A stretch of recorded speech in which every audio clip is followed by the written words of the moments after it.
It's time to talk about adult animation in the 1980s.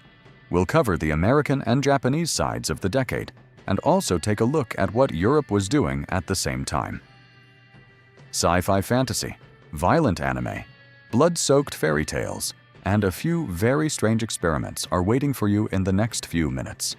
So, without wasting time, let's not save the obvious one for later.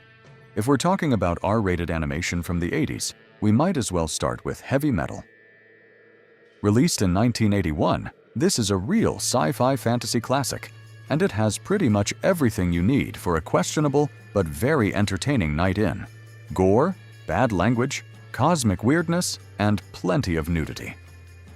The film is based on the adult illustrated magazine of the same name, and instead of one straight story, it plays as an anthology of fantasy and science fiction vignettes, animated by several different studios. Holding it all together is the Loc-Nar, a glowing green orb that carries evil across space and time. Critics were fairly dismissive when heavy metal first came out, but audiences clearly had other ideas. The film did solid business and later found an even stronger life at midnight screenings, where its pulpy, very adult energy made perfect sense. And sure, a lot of it is juvenile male fantasy. Warrior women, exaggerated bodies, alien seductions, monsters, violence, and one nerdy teenager transformed into a muscular hero on a planet called Neverwhere. But the movie throws itself into that world so completely that it becomes hard not to admire the madness. Next, let's move to Hey Good Lookin', which came out in 1982, though its story actually began much earlier. If you've ever been interested in animation, or at least watched my recent video on X-rated animated films from the 1970s, then the name Ralph Bakshi should already be familiar. His Fritz the Cat was a landmark, the first American animated feature to receive an X rating, and at the time, the most successful independent animated feature ever. After Fritz the Cat and Heavy Traffic, Bakshi moved on to Coonskin, later re-released under titles like Bustin' Out and Street Fight.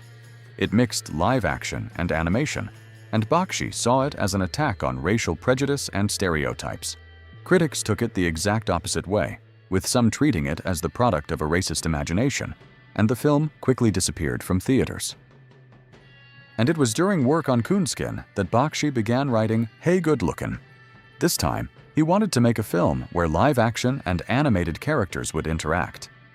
Set in 1950s Brooklyn, it follows Vinny, leader of a gang named the Stompers, his friend Crazy Shapiro, and their girlfriends, Roz and Eva. And by the way, Richard Romanus and David Proval voice Vinny and Crazy.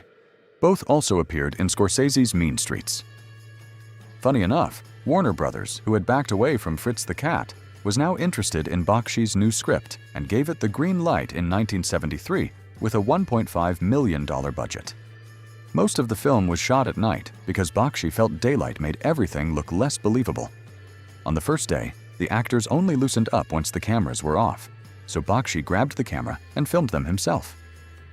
When he later told cinematographer William Fraker about it, Fraker left the project and was replaced by a younger cameraman. And another interesting detail, in post-production, Bakshi realized that combining live action and animation would go over budget.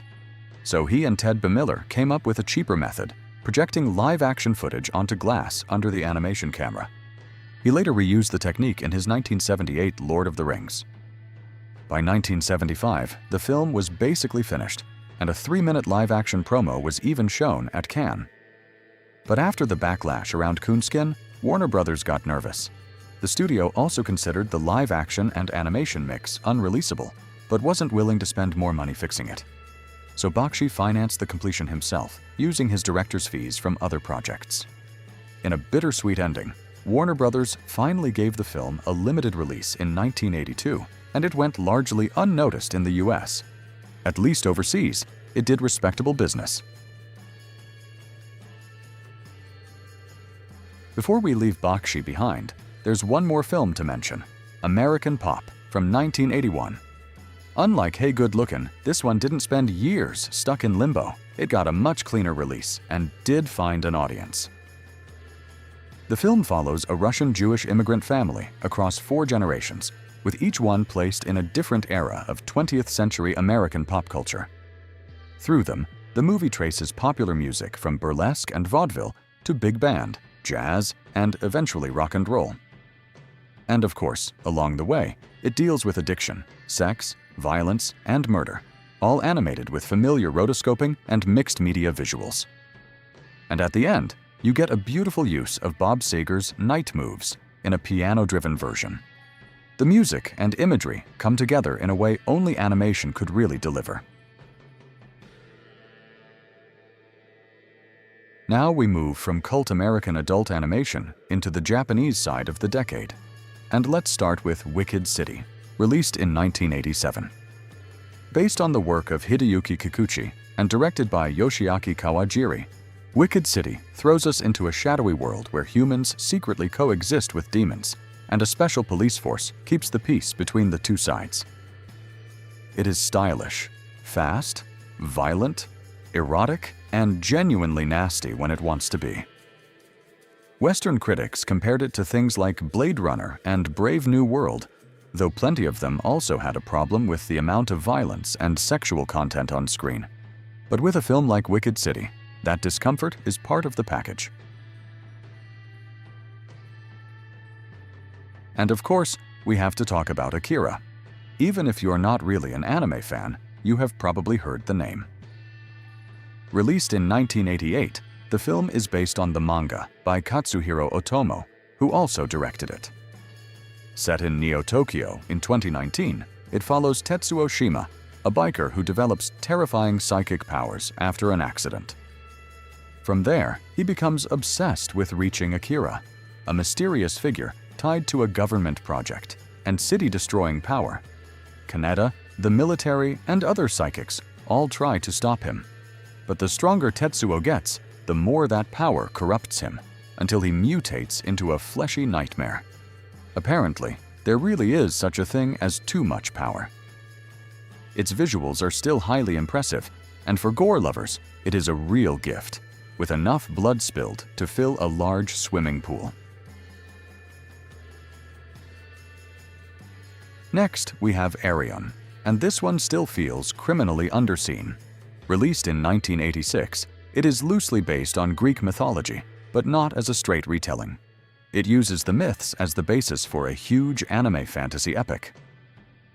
The story follows Arion, a young man caught in the schemes of Mount Olympus as the world falls into a cataclysmic war. He falls in love with Lesphina, and to save her from the wrath of the gods, he has to challenge everything he knows. The film moves from Arion being kidnapped by Hades and trained as a super warrior to brutal wars between Poseidon and the children of Zeus. There are magical battles, monsters, and massive armies, but it still keeps love and war at the center. Arion himself is the eternal underdog, confused, angry at the world, but still easy to root for. And yes, it belongs in this adult animation corner. The violence gets graphic at times, and the film also includes nudity. If this one sounds interesting, check the description. I'll leave a link for Arion there, plus a few more for other films in the video. Now, let's see what 80s adult animation looked like in Europe. First up is The Bloody Lady, a Czechoslovak film from 1980.